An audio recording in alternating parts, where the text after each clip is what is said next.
Vamos ahora a recibir, darle las buenas tardes a Nicolás Viera, diputado por el Movimiento de Participación Popular, integrante del Frente Amplio por el departamento de Colonia. Le estamos dando las buenas tardes y la bienvenida aquí a De Fogón en Fogón. ¿Qué tal, Nico? Andrés Correa te saluda. Hola, Andrés, un gusto estar junto a ti y a la audiencia, bueno, desde este lado del charco, cuidándonos, pero como siempre es un placer poder intercambiar con ustedes. Ahí está, Nicolás. Bueno, la idea de contactarte era porque queríamos saber un poco, bueno, hemos recibido a lo largo de estos últimos días y en la información que recibimos hoy a nivel país, ¿no? De la situación de Uruguay. Te iba a preguntar un poco del departamento de Colonia, cómo está viviendo esta crisis, que es crisis sanitaria y crisis económica. Contanos un poco cómo está impactando en el departamento de Colonia. Bueno, realmente estamos complicados como el resto del país, aunque bueno, en cuanto a número y en cuanto a medidas de los parámetros sanitarios de Harvard, por ejemplo, somos de los departamentos el menos peor, digámoslo así mal y pronto. Hace algunos días todavía manteníamos la calidad de naranja, ahora ya estamos en rojo. Es una situación realmente complicada y angustiante. Hace algunas horas incluso perdimos un compañero de militancia del MPP, del Frente Amplio de la ciudad de Carmelo. Y bueno, es como que los casos se van precipitando. Tenemos gente joven que está con la situación embromada en los servicios de asistencia, en los prestadores de todo el departamento. Y bueno, además de toda la situación sanitaria, que de por sí es muy delicada, se le ha sumado la crisis social, la crisis laboral y económica que se ha instalado, que no es solamente fruto de la pandemia, sino que tiene un fuerte componente de decisión de gobierno, porque bueno, el gobierno que asumió en el 2020 vino con una fuerte impronta de generar un ajuste fiscal, cueste lo que cueste y en el contexto que sea. Ha sido un gobierno que en estos últimos meses, en estas últimas semanas, ha estado absolutamente ausente en cuanto a las medidas a tomar. Se le ha reclamado desde las comunidades científicas, desde un grupo asesor consultivo honorario que el propio gobierno creó y que reúne a los mejores científicos que tiene el país en todas las áreas, para de alguna forma darle sustento técnico, científico, social y obviamente humano a todo el tratamiento de la pandemia. Pero bueno, el gobierno ha apelado a lo que ha llamado responsabilidad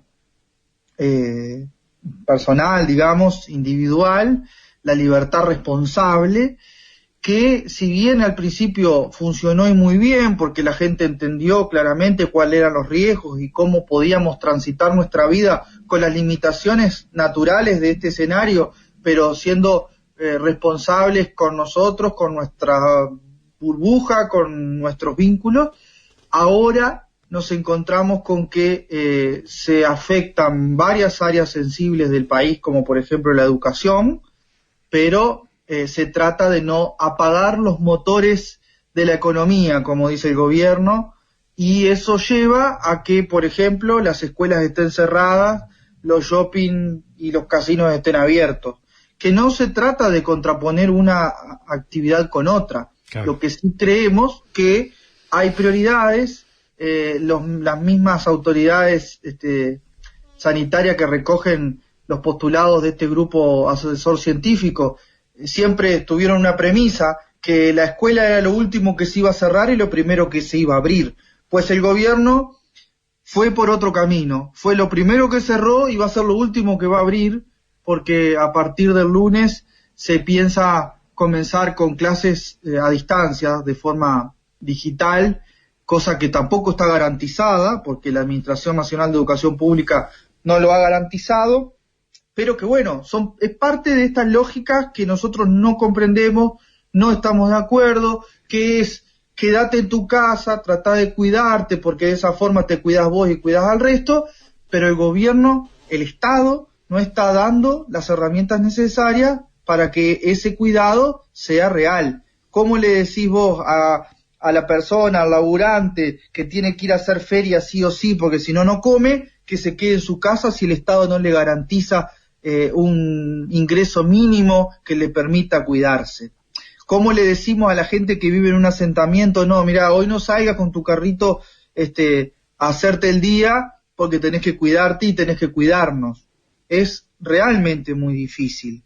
Entonces, nosotros desde el Frente Amplio hemos planteado una serie de ideas, de proyectos que, bueno, buscan justamente atender la crisis social con una mirada desde lo sanitario, pero también con una mirada de lo social y desde lo económico.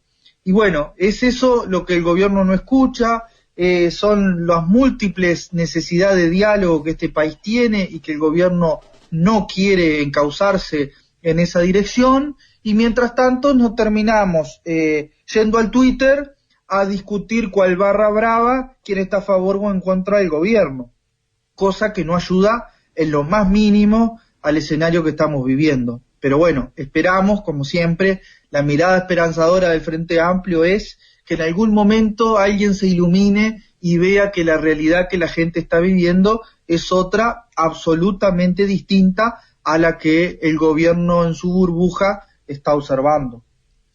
Exacto. Nico, ahí nosotros hoy en la editorial hablábamos de que estábamos visualizando un gobierno.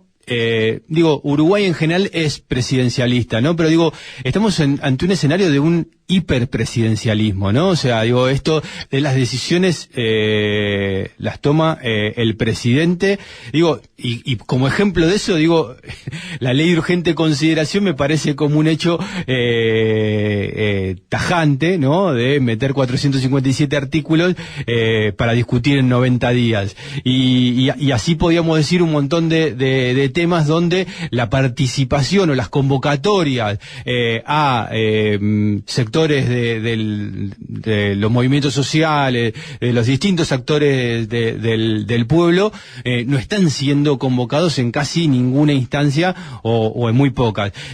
¿Esto se está visualizando de esta misma manera o es exagerado lo que estoy diciendo? No, es así, Andrés. A ver, acá dejamos una era de gobiernos progresistas donde cierto es que discutíamos quizás hasta demasiado, si lo fuésemos a ver con los datos de la actualidad, pero que en definitiva el presidente, más allá de que este es un país y tiene una democracia absolutamente presidencialista, obviamente que el Parlamento tiene un rol importante, pero básicamente las decisiones desde el perfil que le da la Constitución, así como la consideración pública de la imagen de la institución Presidente de la República, es muy fuerte.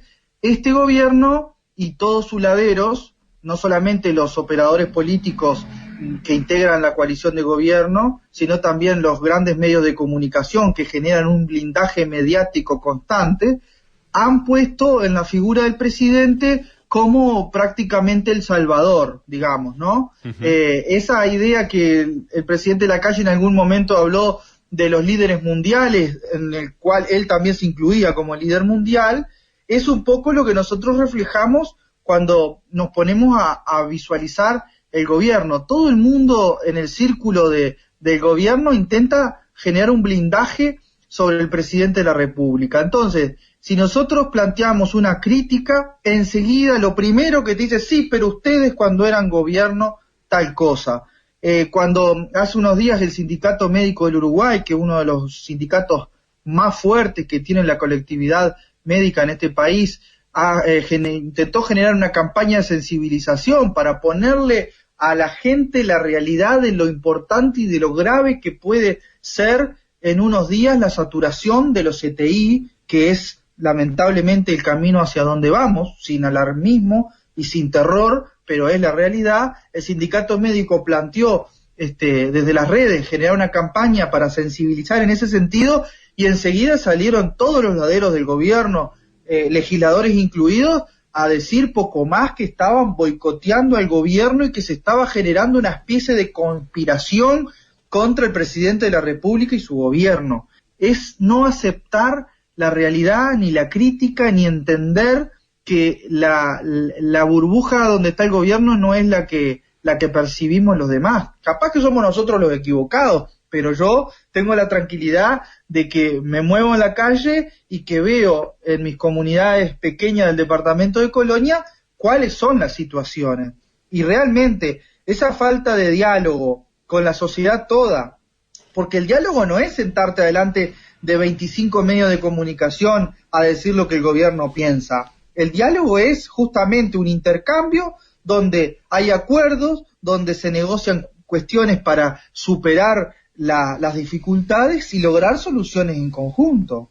Entonces, en algunos casos, pensando por ejemplo en el departamento de Colonia, en 2 oportunidades de lo que va la pandemia, el intendente, el gobierno departamental, que también es del Partido Nacional, convocó, por ejemplo, a los 3 diputados para que de alguna forma nosotros pudiéramos dar nuestra opinión, nuestra visión respecto a la situación sanitaria del departamento. Y eso se ha dado en otros departamentos, pero no se da en el país. Claro. Y ejemplo de eso es, como bien tú decías, la ley de urgente consideración.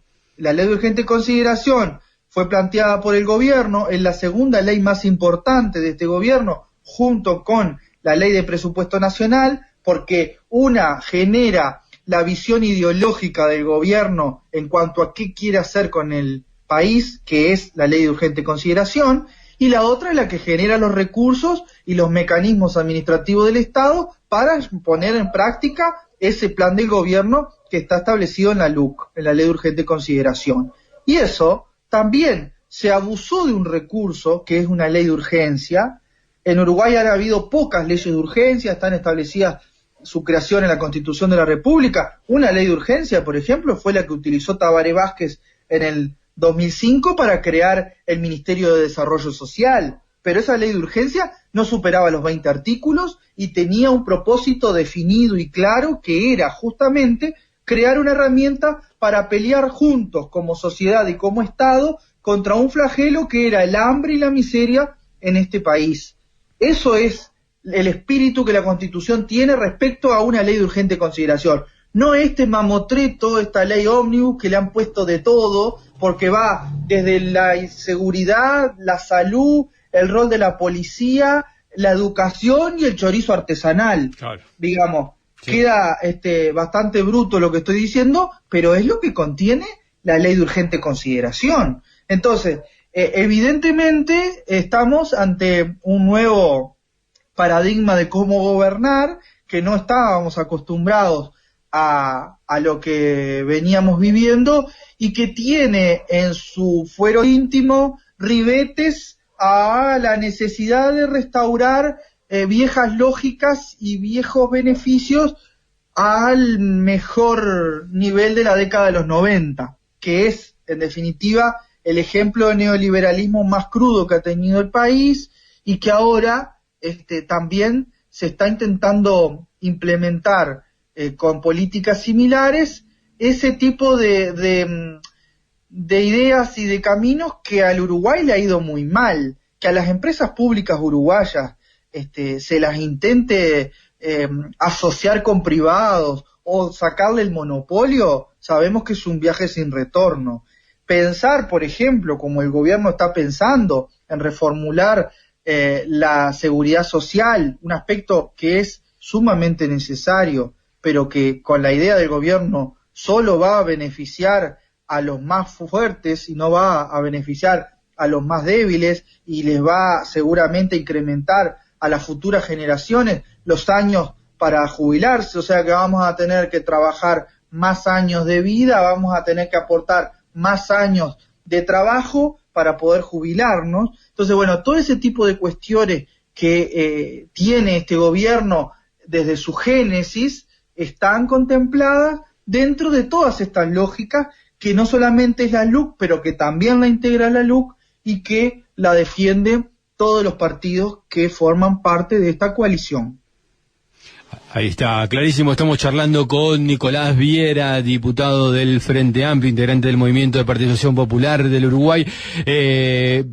Nico, te va a llevar a un tema que tiene que ver en este caso con la región. ¿Cómo estás viendo la región, sí, nuestra región, digo, a 30 años del Mercosur, sí, la semana pasada, el 26 de marzo, sí,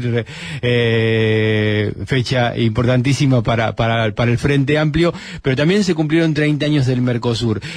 ¿Cómo estás viendo la región en esta caracterización, ¿no? de complejo, sobre todo por la pandemia y lo que lleva consigo, ¿no? La crisis sanitaria y la crisis económica. Pero bueno, hay gobiernos que se muestran con visiones distintas de cómo encarar estas situaciones. Sí, yo creo que bueno, no es ajena a la región a lo que nos pasa independientemente a cada uno de los países que conformamos el Mercosur, pero podríamos incluso hasta hablar de América Latina, porque en definitiva se están dando algunos movimientos que son realmente complicados, que a nosotros nos preocupan y mucho, porque no solamente tiene que ver con cómo llevamos adelante desde cada territorio, de cada país, el manejo de la situación sanitaria, sino que también tiene que ver con algunas definiciones en materia de política exterior. Y en materia sanitaria, bueno, estamos complicados. Brasil es una bomba de tiempo y eso le preocupa al mundo entero, no solamente a nuestra región. Tenemos claramente un demencial gobierno que de alguna forma juega un rol nefasto y que compromete no solamente a la ciudadanía de Brasil, sino también a la de todo el continente. De hecho, se han dado mutaciones de cepas que están complicando y mucho en cuanto al contagio y a la velocidad de la propagación del virus, y que han surgido en Brasil por el descontrol absoluto, y ese perfil negacionista de la realidad que Bolsonaro plantea todo, incluido también la parte sanitaria. Y a eso sumarle estos políticos de Brasil, que yo no lo juzgo, pero que sí lo observo, que tiene que ver, por ejemplo, que hayan renunciado a sus cargos las altas jerarquías del Ministerio de Defensa y de las diferentes fuerzas que componen la Fuerza Armada Brasilera.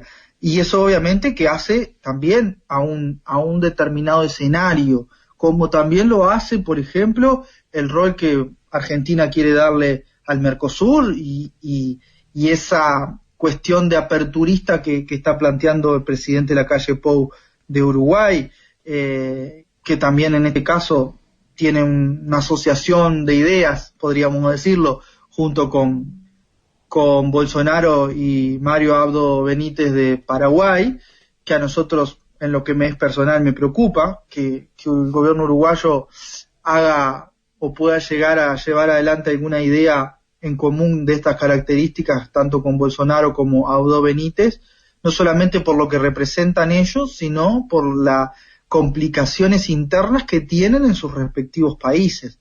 Entonces, yo creo que el camino de Uruguay tiene que ser en bloque, tiene que ser fortaleciendo al Mercosur.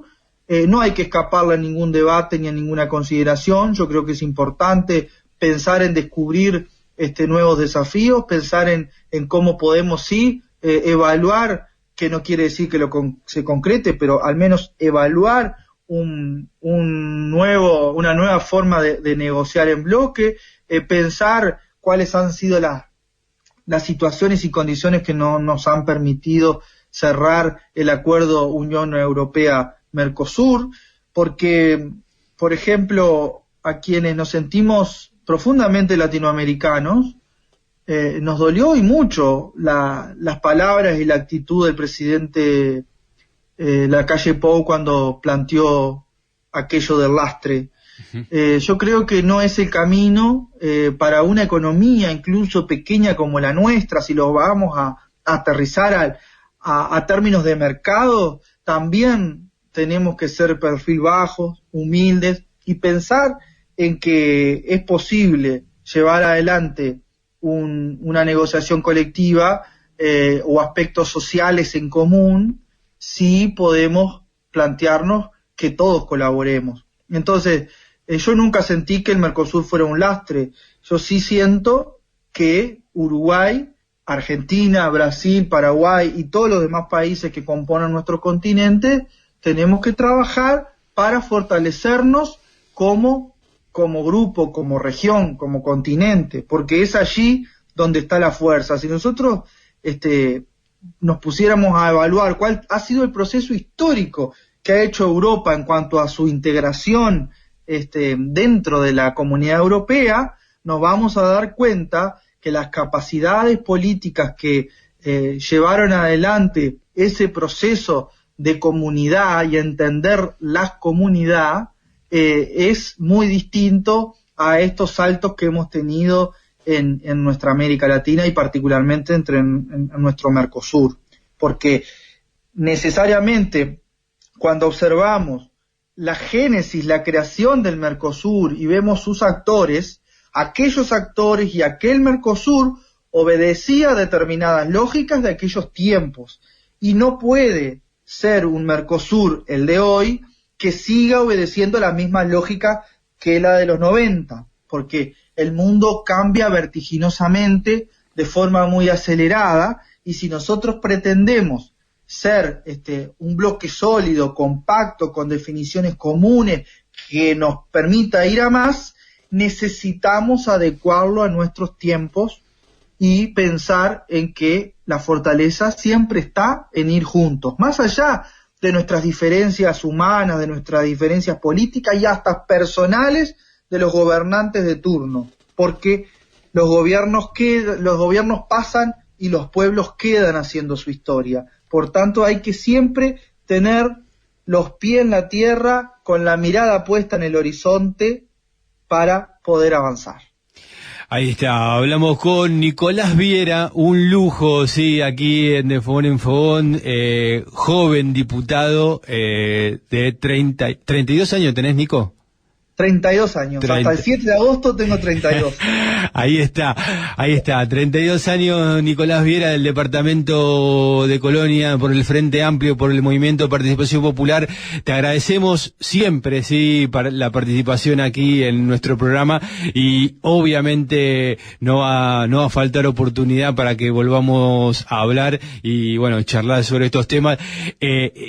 Con las ansias, sí, de poder tenerte por estos lados, sí, poder que pueda visitar el estudio de la gráfica, por supuesto. Es lo que más quiero, ya tengo definido que lo primero que voy a hacer cuando se levanten las fronteras es cruzar a Argentina, así que sin duda que sí, que es lo que estamos esperando todos. Ahí está. Bueno, Nicolás, el agradecimiento y bueno, nos estamos encontrando muy pronto. Gracias. Bueno, gracias Andrés, un saludo a todos los oyentes y vamos arriba, que bueno, cuidándonos es posible sobrellevar todos estos momentos. Abrazo, como siempre un gustazo. Pasaba entonces Nicolás Viera, diputado por el Frente Amplio del Uruguay, integrante del Movimiento de Participación Popular, por el departamento de Colonia. 18:28, continuamos con más de Fogón en Fogón.